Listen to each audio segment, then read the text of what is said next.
akur teh akan perasaan ngadenge Kangjeng Nabi na Masya Allah dalam ka dia hayang utah lamun leuh banget nah tapi lamun leuh hatena leuwih kejam ya kali nah ieu Maulana Hasanuddin teh ka dieu duaan ka Banten disebut Banten Girang. Begitu ningali peradaban manusia, kekokohan, kebiadaban anu luar biasa. Kerajaan dikuasai ku 3 raja. Hiji Raja Siwa, 2 Raja Darga, 3 Raja Brahma. Aya 4 terkecil Raja Ganesha. Masya Allah, buatan lain bantrak-bantrakeun. Munajat Syarif Hidayatullah jeung Syekh Maulana Hasanuddin kudu kumaha ieu demak dek ngutus bala tentara Bulawaka moal menang cek Syekh Syarif Hidayatullah moal menang kajen kukur ke kula munajat heula munajat Syarif Hidayatullah dalam munajatna titah ngadatangan Gunung Pulasari. Duaan datang ke dinya naik begitu naik ternyata aya kerajaan di Gunung Pulasari aya kerajaan lain lalagaan nu menguasai Banten teh Raja Siwa Raja Darga Raja Brahma Raja Ganesha anu kekuatan gaibna tanding saat eta dek merangan Raja Brawijaya dek merangan Raja Pajajaran dek merangan Sungwana Rajung kabeh ge tanding di dieu teh lain lalagan gagahna pohara munajat Syarif Hidayatullah begitu munajat deui titah naek ka Gunung Karang naik duaan ternyata antara Gunung Karang jeung Gunung Pulasari di dinya aya nu keur tapa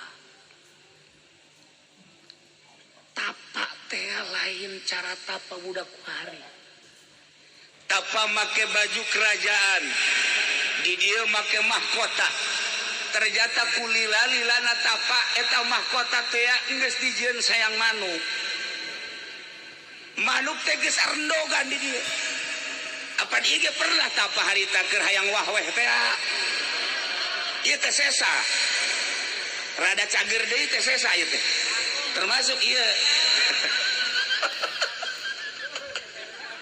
rada cager deui teh rada cager da ieu aya pohon beringin jadi nyana akhirna berlindung di pohon beringin di Golkar alhamdulillah ya calon neraka kene lah iya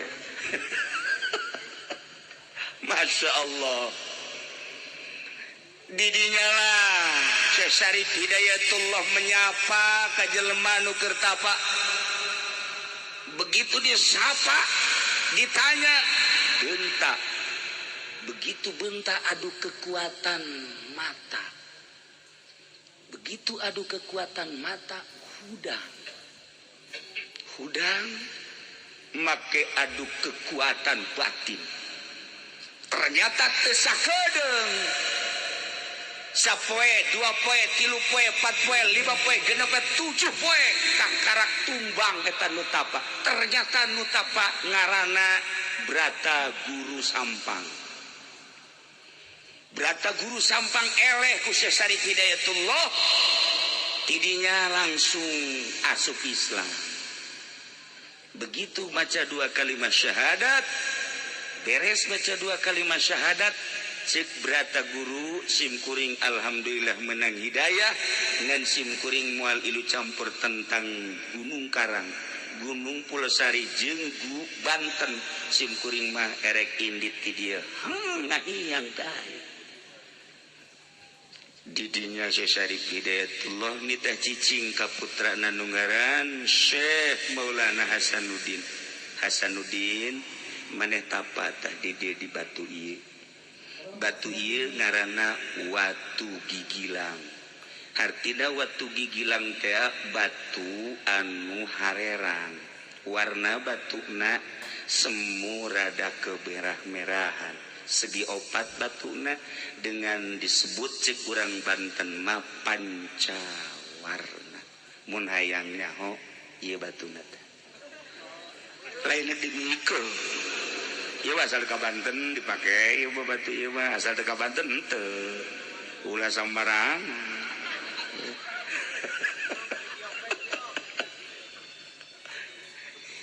Batuna nu dipake tapa adalah 2 meter persegi.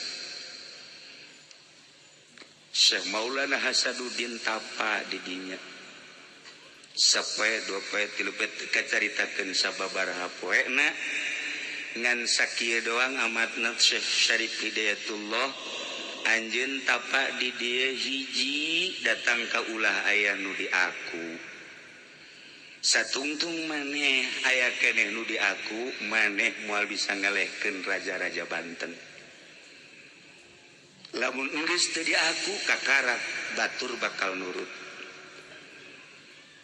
Aya cai ulah di aku, aya angin ulah di aku, aya batu ulah di aku, aya cacaang ulah di aku. Andai kata aya reungit nempel ulah dikukubahakeun lantaran eta reungit ulah di aku aya nu boga cai aya nu boga angin aya nu boga reungit aya nu boga orai aya nu boga hewan-hewan kabeh nu aya di dunia ieu terutama nu ngageugeuh di Gunung Karang aya nu boga ketika maneh geus teu ngaku kana sagala rupa nu aya di alam dunia ieu kabeh bisa dipergunakeun jang perang maneh tapa teh sakitu beta sok cirina di mana-mana ieu batu geus bisa ngangkat berarti maneh geus lulus. Lain-lain mantrak-mantrageun tam tapa. Dek perang teh tapa heula. Kuari mah dek demo dahar mah lulu. Dek perang teh tapa. Syekh Maulana Hasanuddin teh masyaallah karim. Tapana di dieu. Teu batak simkuring ka dieu masyaallah. Datang ke sepuhan ka ditu sakali mualah datang ke 2 kali entah datang ke 3 kali kasurupan di ditu kasurupan dia ka sepuhan teh kula ge rada kaget ngetikeun taneuh hadena lain aing nu diketik mun aing ge lawan ku aing ngan pasti aing eleh kakarak rada mikir can diterima ka 4 kali aya karuhun di dieu sumping. Nah iyalah salah satu realisasi tina 5 kali ngundang ka ditu mun henteu hadir moal ka dieu simkuring. Alhamdulillah dina sacenah sakieu nu hadir sok aya nyaho. Ulah sok aya nyaho pokona ente mah ngaraji bae pokona mah geus beres ngaji menang 5 10 tahun kawin geus. Geus beres. Anakan bae dihitung 12 bae anak. Nah, itulah Syekh Syarif Hidayatullah. Begitu Syekh Syarif Hidayatullah terus tapa didinya teh masya Allah nu datang teh berata guru sampang deui. Nu geus asup Islam. Saenggeusna dipapatkeun kakarak batu bisa ngangkat. Tiba-tiba Syekh Syarif Hidayatullah datang maneh lulus cung geura ka Banten girang bawa batu ieu teh ulah dikamamanakeun kekuatan Banten teh aya dina batu lain batu boga kekuatan tingali Kangjeng Nabi Musa boga tongkat tingali Kangjeng Nabi Sulaiman boga cincin jeung nabi-nabi nu lainna ieu ge batu jang kekuatan Banten sing hade ieu ngaranna watu gigilang teuneun di Banten selama batu ieu aya Banten jaya ketika batu ieu teu aya Banten bakal runtuh saha bae nu endek siap jadi sultan Banten ketika batu eta encan aya deui di Banten moal anggap ku jelema saha bae ge titip Syekh Syarif Hidayatullah seperti eta. Masya Allah dibawa batu 4 meter persegi cuman dijingjing doang ku Syekh Maulana Hasanuddin dijingjing ieu mah mawa cai bae geus kieu mah geus eueuh nanaonan ieu mah nu mantak hampir diusir ku pamajikanna ge cek nya geus teu berguna ieu hirup la faidata wa faidah itu faedah hirup Masya Allah dijingjing dibawa ke Banten maka ayalah paseban Banten anu tihangna opat ditendenlah batu didinya etalah Syekh Maulana Hasanuddin selalu diuk didinya selama batu eta aya perang jeung sahabat bakal menang mulai Syekh Maulana Hasanuddin berangkat perang dikirim bala tentara ti Demak saeutik ngalawan Hindu nu aya di dieu anu dibantu ku Portugis jeung Inggris anu kekuatan militerna luar biasa Syekh Maulana Hasanuddin sugan gimbir teu aya begitu perang 10 lipat kekuatan kafir Syekh Maulana Hasanuddin dengan tenang lantaran boga wangsit nu hese ge hiji trah kadua wangsit lah ulah sok nya usah nanyakeun wangsit segala naon kumaha lah ku batur-batur mah geus nyawa isian can kumaha sih dibawa ongko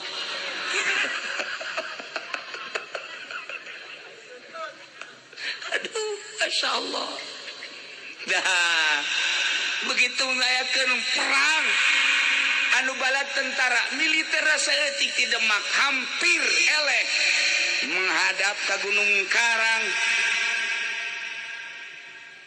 cek Syekh Maulana Hasanuddin ya Allah eueuh di aku kusim kuring cai nu Gusti angin nu Gusti batu nu Gusti saat ieu abdi teh neuk negakeun kalimah Allah neuk negakeun liilai kalimatillah la ilaha illallah hayang ngislamkeun Banten dengan tugas di Demak jeung ti pun Bapak maka abdi nyuhunkeun pertolongan ti Gusti aya suara hayang make naon angin maka angin dikirim ti pasir angin serius sehingga ada ieu sejarah serius andai kata geus manggi sejarah eta alhamdulillah andai kata insan catet lain lalagaan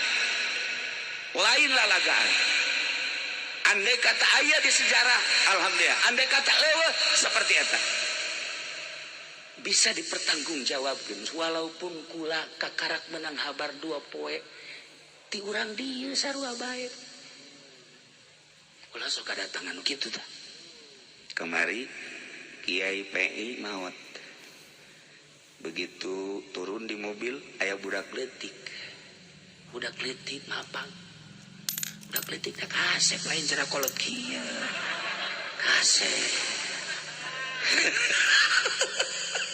berangkat ke masjid aya digigireun kula jadi imam Allahu Akbar jelema ribuan terus nuturkeun makam ka makam nguburkeun nyana di dieu tah di dieu ngobrol jeung kula ngobrol naon cenah cak Ki Nurjaya tah rahasia tuh nyana ge aya nyaho teh ngobrol naon cenah ge sok aya nyaho bae ngobrol cinta ye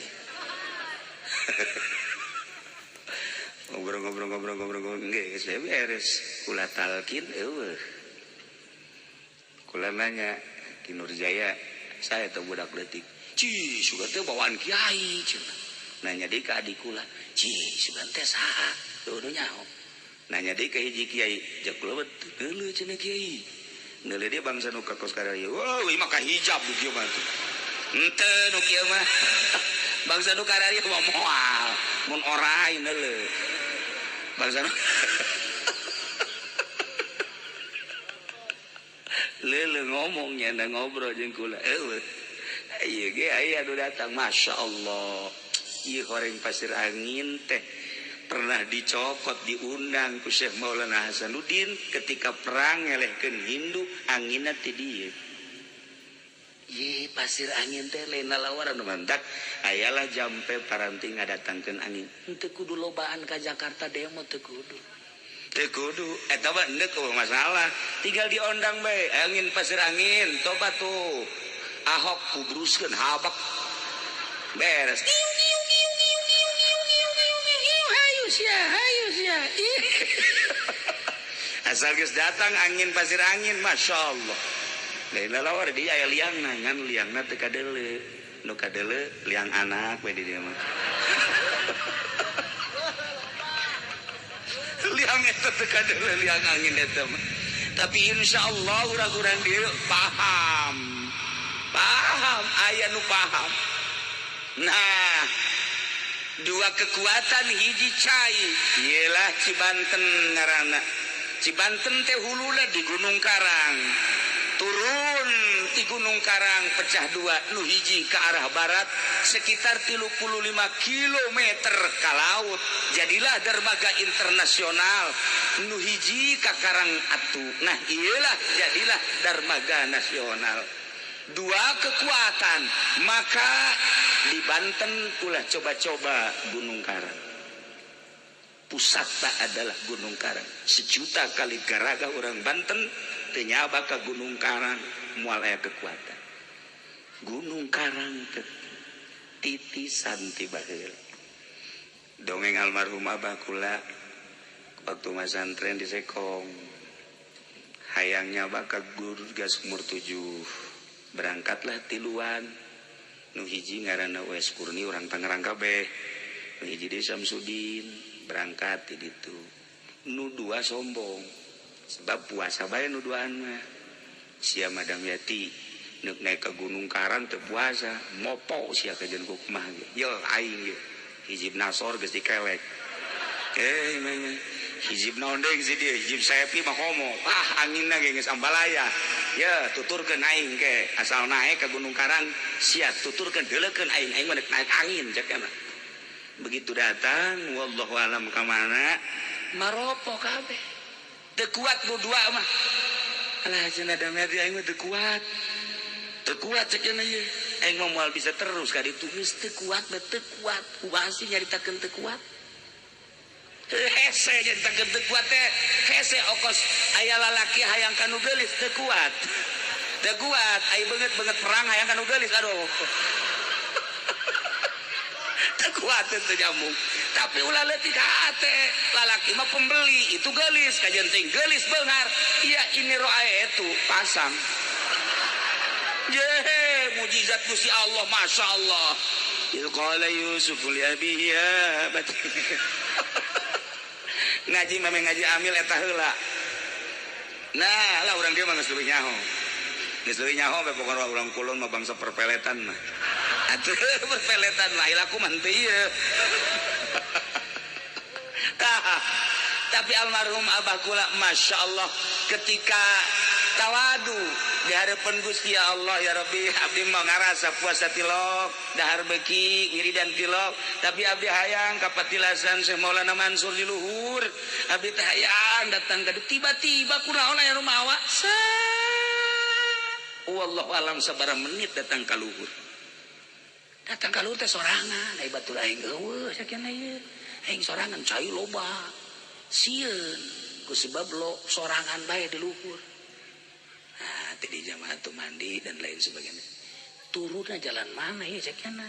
Sebab tadi perem, datang ke luhur. Tapi tidinya dengan penuh ketawaduan deui, tiba-tiba dibawa deui. Datang deui ka babaturan ke ngagaloler bae kieu. Masya Allah. Rahasia Gunung Karang. Namun dibawa takabur bahaya. Sebab lain baheula bae kuari emang eueuh ieu anu keur tapa aya. Nu keur tapa di Gunung Karang kuari urang Jawa Timur kabeh, urang Jawa Tengah jeung Jawa Barat termasuk Banten eueuh. Nu keur tapa kuari di Gunung Karang urang Jawa Timur. Nu geus turun 5 poe ka tukang urang Jawa Timur kene. Tapa di Gunung Santri, di Gunung Karang, di Banten. Balik kita mampir ka imah. Mari caritakeun ka ditu nama. Ngan urang Jawa Timur kuari aya kene urang Jawa Timur. Ieu teh geus dieusian kudu tapati baheula datang ka kuari. Nah, panjang urang mun nyaritakeun Gunung Karang mantak hadiahna ge teu barang sambarangan. Kula ge tadi rada ngageter tita hadiah padahal urang dieu bae. Tapi kula dihadiahan lalauna. teu meunang kadenge ku batur. Set lauk. Oh, geus. Hadiah. Brata guru teh aya bae. Nah, iyalah Banten.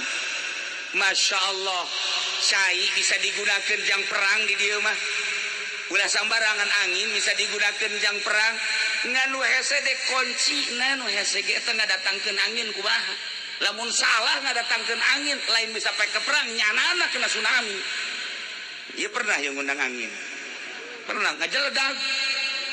Pernah dibawa ke Grogol saya bikin. Nah, itulah para jamaah kaum muslimin wal muslimat rahimakumullah. Ieu Banten mengenai tentang Gunung Karang jeung Gunung Pulasari.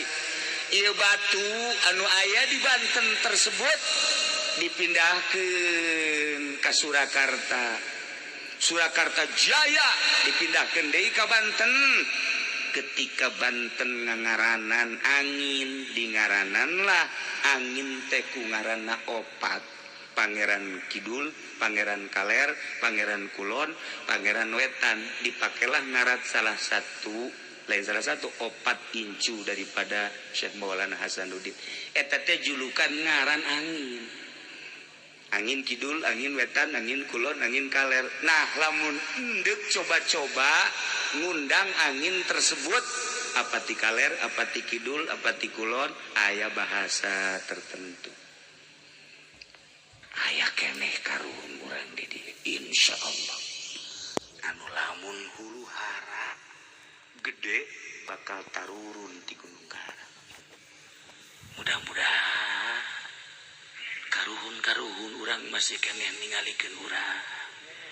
Mudah-mudahan karuhun urang masih deudeuh jeung nya.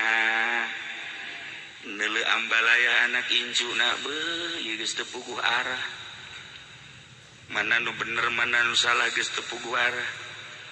Carita partai dikemas siga bener padahal jerona ambalaya. Carita organisasi siga bener dikemasna luar biasa bagus. Ternyata jerona bok-brok. Pondok pesantren kadeleuna bagus.